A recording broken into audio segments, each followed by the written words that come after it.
आप देख रहे हैं क्लीन न्यूज यूपी और मैं हूं आपके साथ नेहा परिहार। वक्त चला है उत्तर प्रदेश से जुड़ी कुछ खास खबरों का।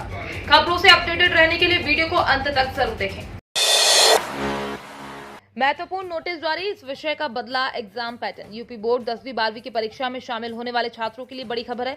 बोर्ड ने छात्रों के लिए दो महत्वपूर्ण नोटिस जारी किए हैं। एक नोटिस प्राप्तांक अपलोड करने से संबंधित है, जबकि दूसरा नोटिस एग्जाम पैटर्न से संबंधित है। दरअसल यूपी बोर्ड की तरफ से परीक्षा वर्ष 2022 से संबंधित हाई स्कूल के आंतरिक मूल्यांकन एवं इंटरमीडिएट के खेल और शारीरिक विषय के प्राप्तांकों को अपलोड करने हेतु लिंक एक्टिव की गई है। इस लिंक के जरिए प्राप्तांक अपलोड किए जा सकते हैं। 250 रुपए से संवार सकते हैं बिटिया का भविष्य, पढ़ाई शादी के खर्च के लिए नो टेंशन। बच्चियों के लिए शुरू की गई सरकार की ये स्कीम अब काफी पॉपुलर हो गई है। इस स्कीम का मकसद गर्ल चाइल्ड को बेहतर भविष्य सुनिश्चित करना है। इस स्कीम में निवेश पर बढ़िया रिटर्न के साथ साथ टैक्स बेनिफिट भी मिलते हैं।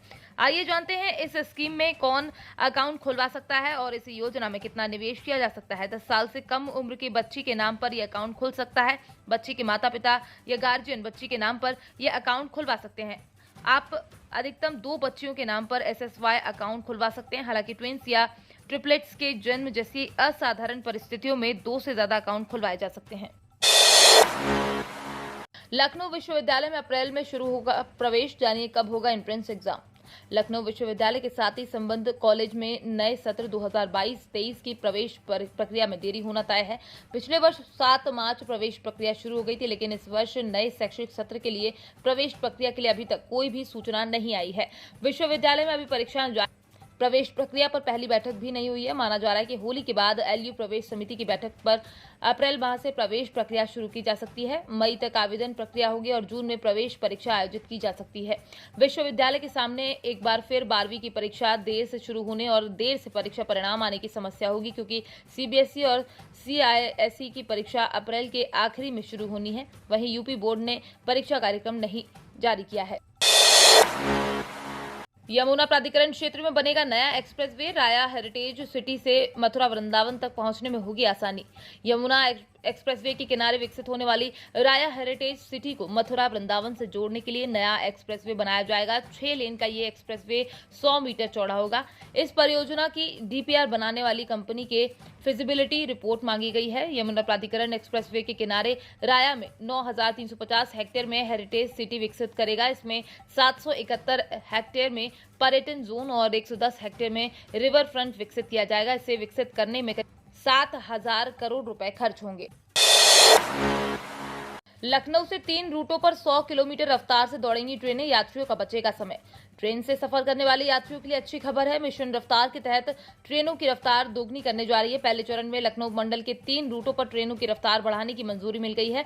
इन रूटों पर 50 किलोमीटर प्रति घंटे की रफ्तार से चलने वाली ट्रेनें 100 किलोमीटर प्रति घंटे की रफ्तार से दौड़ेंगी।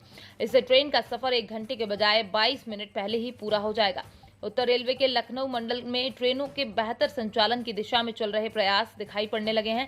नतीजा ये रहा है कि सिंगल लाइन और विद्युतीकरण का काम 3 रूटों पर पूरा हो गया है। बाकी 2 रूटों पर जून 2022 तक पूरा होने का लक्ष्य रखा गया है।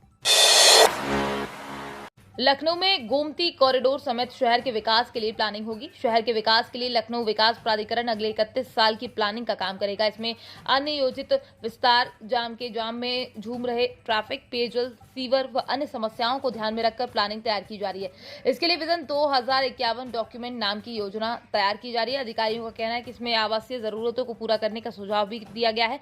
इसके अलावा बड़े चौराहों पर जाम से निजात दिलाने के लिए भी प्लानिंग की जा रही है। साथ ही गोमती नदी किनारे पर प्रस्तावित ग्रीन कॉरिडोर को विस्तारित कर गोमती एक्सप्रेसवे बनाने का सुझाव दिया जाएगा। बताया जा रहा है कि इसको लखनऊ से लखीमपुर तक करीब 300 मीटर लंबा सफर बनाया जाएगा। इससे पर्यटन क्षेत्र को बढ़ावा मिलेगा।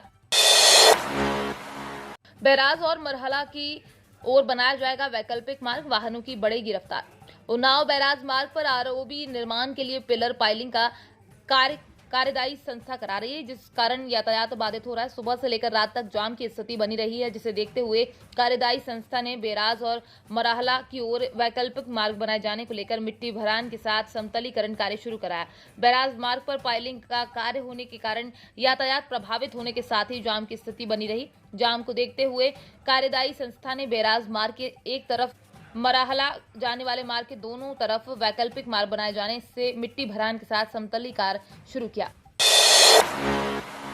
3.5 करोड़ से स्मार्ट होगी नकवी पार्क की सड़क। अलीगढ़ में स्मार्ट सिटी योजना के तहत अप्रैल में शुरू होगा काम। अलीगढ़ शहर की ठंडी सड़क कहे जाने वाला नकवी पार्क मार्ग 3.5 करोड़ रुपए में स्मार्ट होगा। इसके जीर्णोद्धार के लिए बजट स्वीकार हो गया है। वहीं अप्रैल में इसका निर्माण कार्य शुरू कर दिया जाएगा। लगभग 3.5 करोड़ रुपए में इस 500 मीटर की सड़क का निर्माण कराया जाएगा, जिससे इसकी खूबसूरती और ज्यादा बढ़ जाएगी।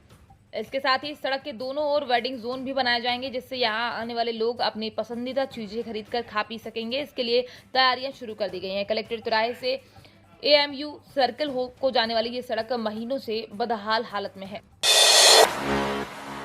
बहराइच को मिली 4 परियोजनाओं की सौगात। नीति आयोग ने दी मंजूरी। 6 करोड़ में होगा विकास। बनेगा केला फसल टिश्यू कल्चर लैब। बहराइच जिले को नीति आयोग ने 6 करोड़ की लागत से 4 विकास परियोजनाओं की स्वीकृति प्रदान की है। इसके लिए जिला अधिकारी डॉक्टर दिनेश चंद्र व मुख्य विकास अधिकारी कविता मीना के अथक प्रयासों से दोनों ने नीति आयोग के समक्ष सीडीओ की सशक्त प्रस्तुति के स्वरूप आकांक्षात्मक परिणाम मिले। नवीन विकास परियोजनाओं के पूरा होते ही उद्यान, स्वास्थ्य तथा कौशल विकास के क्षेत्र में नई इबारत लिखी जाएगी।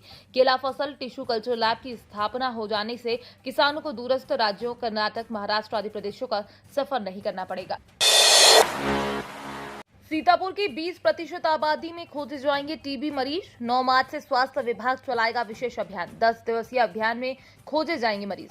भारत को वर्ष 2025 तक टीबी मुक्त बनाने के लिए किए जा रहे प्रयासों के क्रम में आगामी 9 मार्च से सीतापुर में सघन क्षय रोगी खोज अभियान चलाया जाएगा। स्वास्थ्य विभाग के 10 दिवसीय इस अभियान का समापन 22 मार्च को होगा। जिला क्षय रोग अधिकारी डॉक्टर मुसाफिर यादव ने बताया, इस अभियान के तहत जिले की कुल आबादी के 20% टीबी के लिहाज से उच्च जोखिम वाली आबादी में संभावित क्षय टीबी रोगियों की पहचान की जाएगी। इसके तहत मलिन बस्तियों, ईंट भट्टों और टीबी प्रभावित क्षेत्रों में विशेष अभियान चलाया जाएगा। डीटीओ ने बताया कि अभियान के दौरान स्वास्थ्य विभाग की टीम संबंधित लोगों को स्क्रीनिंग कर उनके टीबी के लक्षणों की जानकारी हासिल करेगी। तो ये थी दिन भर की 10 बड़ी और अहम खबरें। खबरों से अपडेटेड रहने के लिए क्लीन न्यूज यूट्यूब को सब्सक्राइब करना बिल्कुल ना भूलें और आप न्यूज कहां से देख रहे हैं कमेंट में जरूर बताएं और वीडियो को लाइक भी करें।